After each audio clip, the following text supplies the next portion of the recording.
Imagine being offered one wish, any wish you could possibly want, but with one tiny horrifying catch. You didn't fully understand what you were signing up for. And that's the deal with Madoka Magica. When I first watched this anime, I was expecting sparkles, magical transformations, maybe some villains of the week. What I got instead was never-ending dread, shattered dreams, and strangely enough, hope. Madoka Magica doesn't just subvert your expectations, it smashes them into pieces and rebuilds something completely new. But what makes it so gut-wrenchingly beautiful? By the end of this video, you'll not only know, but you'll feel it.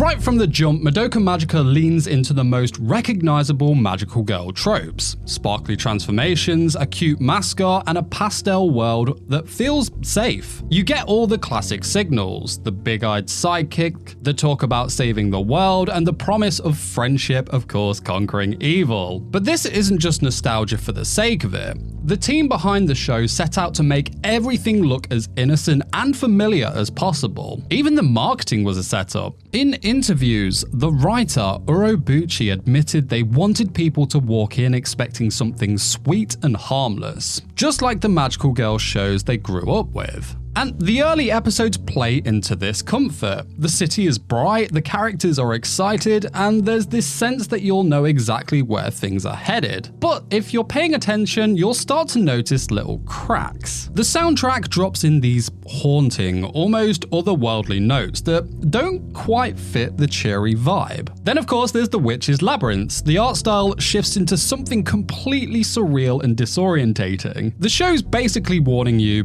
don't get too comfortable, because episode 3 comes in swinging. Because by now you've settled into the rhythm. We've met Mami, who is the mentor, the one kind of holding everything together. She's calm, she's experienced, and she's the anchor for both Madoka and Sayaka. In any other magical girl show, she'd be the one to swoop in at the last second, saving everyone with style. But Madoka Magica doesn't care about those rules. Instead, episode 3 hits you with Mami's brutal death. Her head bitten clean off by a witch right in front of the others. It's fast, it's shocking, and it rips away any illusion of safety. The moment isn't just about shock value, it's a statement. Mami's death wipes out the sense of security, and suddenly nothing feels predictable. The person who was supposed to guide everyone is gone, and all that's left is fear and confusion. The show isn't just flipping the script for fun, it's making you feel what the characters feel. You lose Mami, but you also lose the idea that this is a story where good intentions guarantee a happy ending. And the creators knew exactly what they were doing. The writer said that the bait and switch was designed to hit both longtime anime fans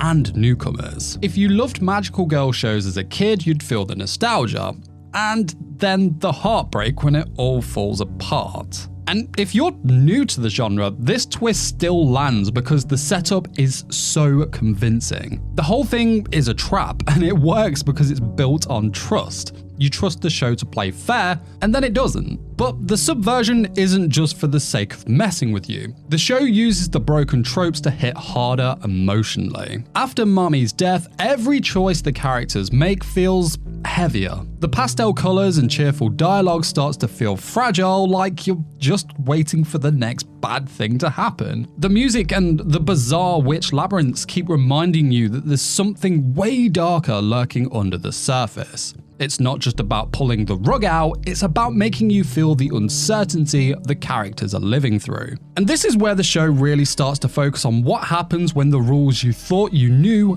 don't apply anymore. The loss of innocence isn't just a plot device, it's the emotional engine of the story. You start to see the characters question everything, why they made their wishes, what they're actually fighting for, and whether any of it was worth it. The subversion of tropes isn't just clever, it's the reason you care when things go wrong. It's not just watching a story fall apart, you're feeling the fallout along with everyone on screen. And that's the real trick. By using the familiar to set you up and then tearing it down, Madoka Magica makes every emotional blow land harder. The betrayal of expectations isn't just about surprise, it's about making you sit with the consequences. The show doesn't just ask, what if being a magical girl was dangerous? It asks, what if trying to do the right thing hurt more than you ever imagined? That's the space the show lives in after the deception, a world where every choice has a cost, and doing the right thing might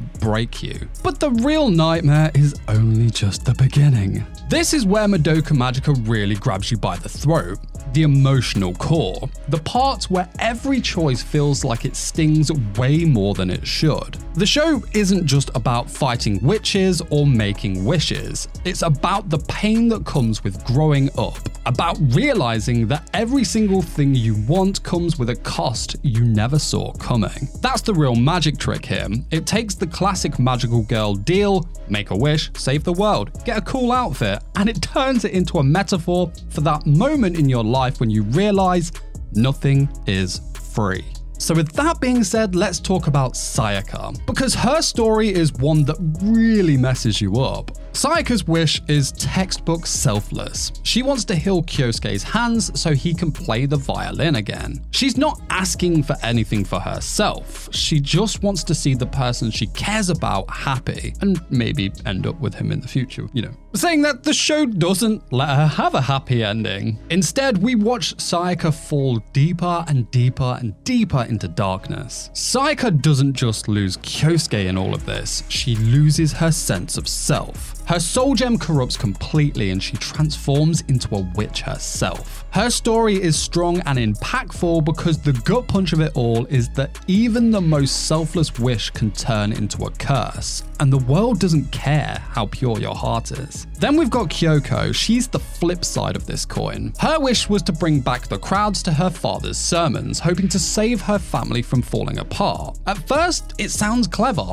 Help the family, keep everyone together. But it backfires. Her father finds out about her power, thinks it's unnatural, and everything blows up. Kyoko loses her family, and she decides that caring about people is pointless. She puts up walls, acts selfish, and tries to keep everyone at arm's length. But here's the twist. When she meets Sayaka, she sees a bit of herself in her. Sadly, Kyoko tries to save Sayaka from her fate, but ends up sacrificing herself to try and bring her back. It's a complete reversal. Her selfishness turns into the ultimate act of selflessness. But the sad truth is that both girls end up destroyed by their wishes, whether they're thinking of others or themselves. And that's what's wild about the show. It never tells you that there's a right way to make a wish. It's not saying be selfish or be selfless. It's just showing you how messy and complicated desire can get. The writer built the whole thing around these Faustian themes. Bargains with hidden costs, wishes that twist back on you when you least expect it. In this entire story, Kyubei, he isn't evil, he's just indifferent, like the universe itself.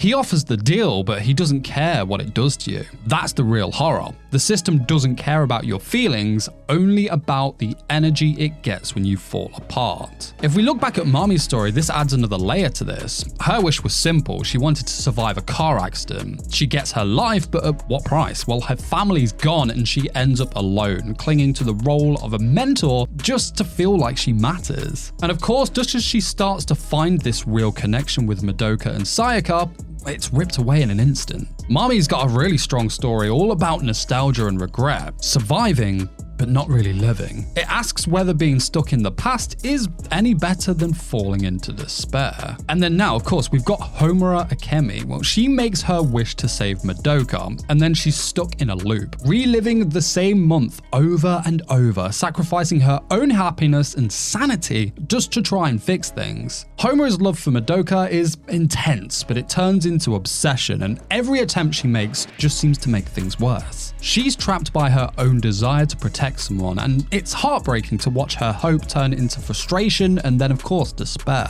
It's not that her intentions are bad, they're just not enough to change how the world works. Looking at their wishes, every girl in this show thinks they're doing the right thing. They make their wishes out of love, hope, desperation, or loneliness, but the system turns those wishes against them. There's no easy answer, no reward for being good. The emotional core of Madoka Magica is the realization that growing up means facing the reality that you can't always win, no matter how hard you try or how pure your motives are. Every choice hurts because every choice takes something from you. And yet, somehow, the show finds a way to make all this suffering mean something. It doesn't just leave you in the dark. There's something about the way it builds all this pain that sets up the possibility for something bigger, something that makes you believe there might be hope on the other side. 3 words: despair, transcendence, and hope. Madoka Magica throws all 3 at you in the finale and somehow makes them stick. So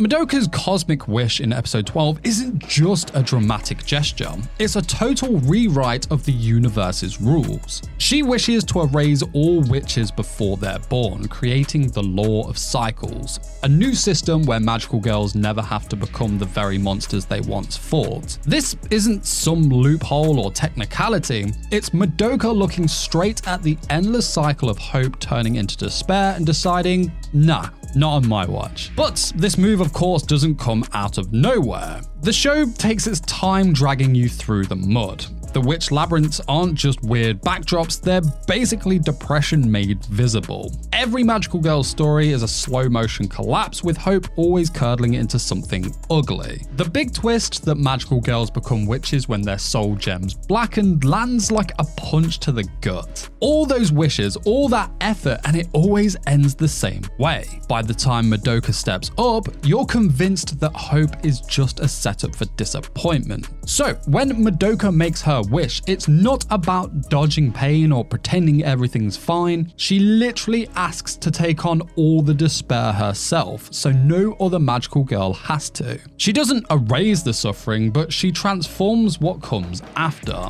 Magical girls still fight, still lose things, but now when it's over, they're saved from turning into witches. Instead, they disappear peacefully, their hope and pain both remembered. That's the law of cycles. It's not a happy ending, but it's a new one. And the emotional payoff is brutal, because you feel the loss, even though the universe is fixed. Madoka's sacrifice isn't just cosmic, it's personal, and you can't help but feel the weight of what's gone. What's wild is how Madoka's wish reframes everything. She becomes a living embodiment of hope, taking on all sorrow herself so others can have a chance at something better. The show doesn't pretend despair is gone, but it gives you a way to look at suffering and see possibility, not just pain. It's a bittersweet resolution. Madoka's erased from existence, her friends forget her, and Homura is left only with the memory of what she lost. However, hope isn't a lie anymore. It's something you fight for,